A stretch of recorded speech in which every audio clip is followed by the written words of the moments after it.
Beth is a MFA student in our dance program here, master's student in our dance program, and it looks great. Take it away, Beth. Hi, everyone. My name is Beth Twigs, and I will be speaking today on my research in Veiled Assault, the unseen side of ballet partnering. I do want to start off with a sensitive content warning. This talk contains accounts of assault, and I encourage you to do what you need in order to take care of yourself at this time. During my professional career in ballet, my absolute favorite aspect of the art form was always partnering. I really loved trying new and risky things with my partners, especially when they were feeling bold and risky too. This did mean, however, that I often left the studio with a lot of bruises, floor burns, and minor injuries. Honestly, though, I was usually totally game. Because for me, these particular moments of rehearsal that I loved, that were wild and sometimes rough, were consensual. They were consensual risks that my partner, the choreographer, and I were all participating in. Unfortunately, though, my partnering experiences and my partnerships were not always composed of empowering elements. 10 years ago, I left the professional ballet world not because I was ready to stop dancing. I left because every day that I walked into the company's building, it was in fear.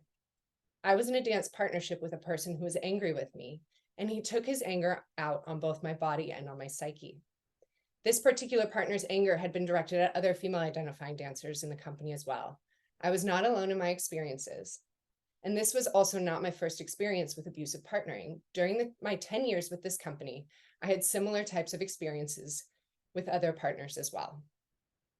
Unfortunately, due to the nature of partnering and of the physical aspects of ballet itself, this type of abusive behavior can actually be really difficult to recognize. This is because it is veiled under the guise of the nature of the job. Ballet partnering involves immense physicality, lots of touch, and often wild extremes of both the body and of the mind. So, in order to determine whether my experiences were novel, common, or even the norm in ballet, I decided to focus my research on abusive behaviors in professional ballet partnering through the lens of the female identifying ballet dancers. I chose to conduct my research by obtaining both qualitative and quantitative data on the subject. I developed and distributed surveys that were filled out by 31 dancers. I also conducted 12 one-on-one interviews in order to gain an even deeper understanding of the issue. The four major themes of negative partnering that arose in my research include triggered partnering, negligent behavior, intoxicated partnering, and sexual harassment and assault. In order to give you a clear picture, I will share some of my findings on the most prevalent issue that arose out of my research, that of triggered partnering. 67% of women said that they had experienced a partner's negligence due to an emotional state, i.e. they're annoyed, angry, frustrated, etc. While personalities and moods may be important and necessary to navigate in partnering, there are a number of behaviors and traits that arose in my research that go beyond navigation and move into abuse. One behavior that kept coming up was that of aggressive and rough handling, most commonly stemming from the emotional state of the partner. One interviewee described this emotionally triggered partnering as a lack of regulating their own emotions in that moment.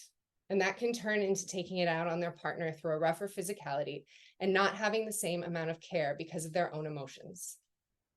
Many of the other interviewees also spoke on the experience of feeling these emotional states being taken out on their own bodies during partnering.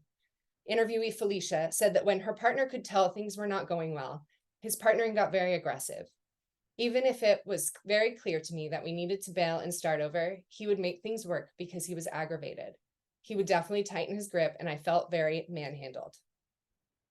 Some of the survey participants also described this type of behavior by reporting intentionally rough handling in the form of throwing me down or intentionally stopping me out of anger, being forcefully handled after a partner had a tough day, and feeling like a beach ball being smacked around instead of a human partner. Another dancer, Kate, spoke on the dangers of repeatedly, over the span of 2 years, dancing with an emotionally charged partner.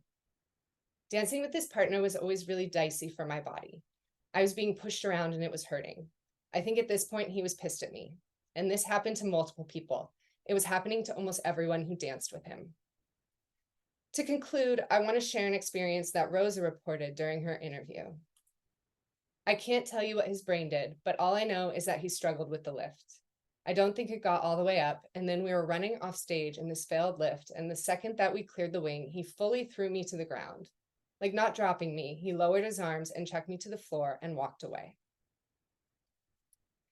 While these reported traits are definitely not present in all male identifying dancers, nor in most partnering scenarios, my research does reveal that abusive behavior during partnering is most certainly an issue within the ballet world.